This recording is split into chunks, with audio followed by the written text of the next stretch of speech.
Au gré des pages, votre rendez-vous littéraire où les mots s'animent et les histoires prennent vie.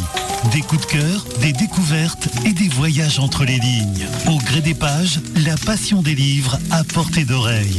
Chaque jeudi à 9h40 sur Radio Open FM. Nélina Martins. Et les jeudis, c'est pas ravioli, le jeudi, c'est littérature. Avec Nélina. Comment ça va, Nélina? Ça y est, je t'ai perdu. Oh mince, j'aurais pas dû faire de vanne. Bonjour. Oh, ça va être bien cette émission, je le sens. Oui. Malgré le temps, on trouve le moyen de rigoler. Écoute, on n'a pas le soleil dehors, on l'a dans le cœur, n'est-ce pas?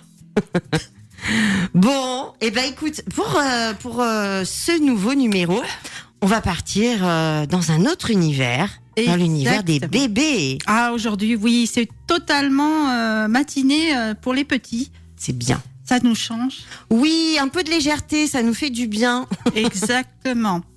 Donc aujourd'hui, je vous parle d'un auteur, Pierre Senon, et son livre « Ramdam au potager ». Une royauté légumineuse qui fait des vagues. Dans le foisonnant univers de la littérature jeunesse, certains ouvrages parviennent à captiver les jeunes lecteurs par leur originalité et leur bonne humeur. Ramdam au potager brille par la qualité de sa réalisation. Pierre Senon, à la plume comme au pinceau, offre des illustrations tout simplement magnifiques qui complète à merveille un texte déjà charmant et plein de vivacité. Sa fille, Alissa Senon, apporte également une touche graphique, renforçant l'harmonie visuelle de l'ensemble.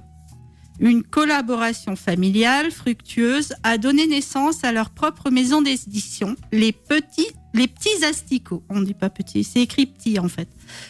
Petits asticots, qui promet sans aucun doute d'autres belles aventures littéraires. L'histoire débute sous les meilleurs auspices, ou presque, avec Dame Citrouille, la reine incontestée du potager.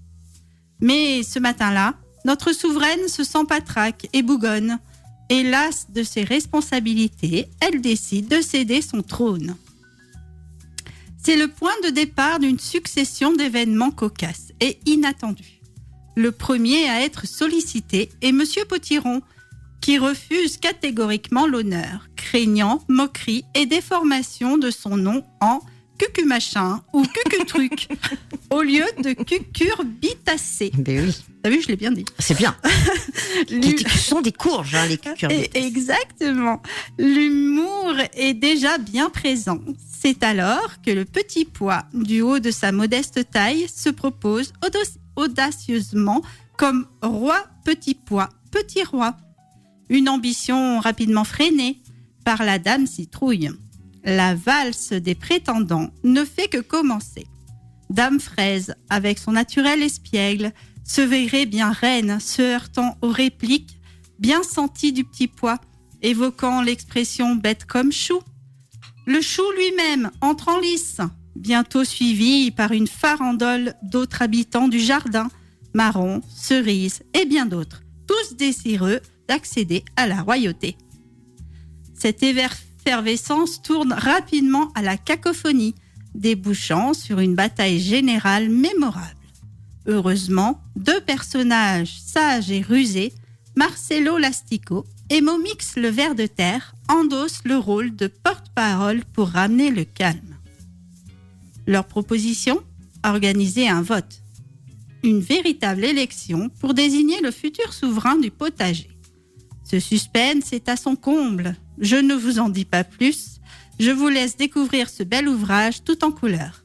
Ramdam au potager est un livre jeunesse qui ravira petits et grands par son humour, ses personnages attachants et ses illustrations expressives.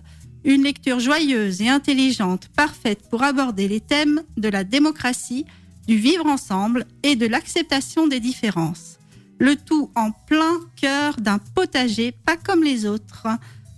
Et en fin de livre, il y a les expressions qu'on utilise au quotidien, bête comme chou. Ah, c'est bien ça. Oui. Attends, je vais regarder ça.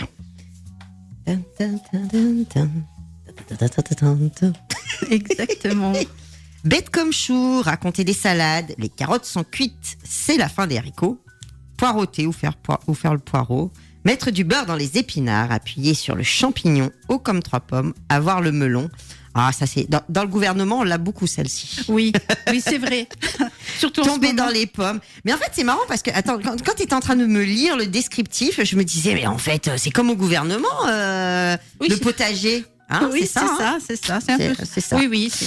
Avoir un cœur d'artichaut, faire chou blanc, en rang d'oignon, couper la poire en 2, se prendre le chou, ramener sa fraise, compter pour des prunes, ménager la chèvre et le chou, avoir la pêche, la banane, la cerise sur le gâteau, en anglais the cheese on the cake.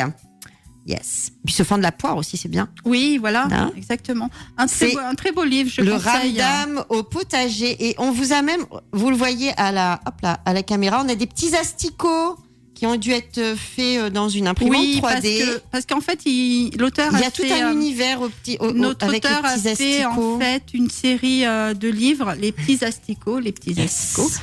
Marcello Lastico. Et en fait, il a voulu un peu casser le dernier et parler plus des autres petits personnages. C'est trop mignon. Voilà. Mais à la base, la star, c'est Marcello Lastico. C'est Marcello Lastico. Exactement. Mais c'est marrant de mettre en star ce petit animal un peu ragoûtant, parce que quand on sait qu'on envoie une moitié dans la pomme, c'est que l'autre est dans la bouche. Hein. C'est pas le truc qu'on a envie d'avoir. Voilà. Non. C'est jamais signe de fraîcheur, en tout cas. De très beaux dessins. Non, franchement, c'est bien écrit, c'est bien dessiné. J'ai bien aimé. Okay. Comme tu sais, j'aime. Nous, on aime bien la littérature enfant. Voilà, ça nous détend. C'est ça. Il est disponible partout. Et Pierre Senon sera bien sûr à la foire du livre ce week-end. Oui, et puis surtout avec nous. De Brive. Il est déjà là, en fait. Il nous regarde. Oui, voilà, il va arriver. Il nous surveille pour voir si on dit des choses bizarres.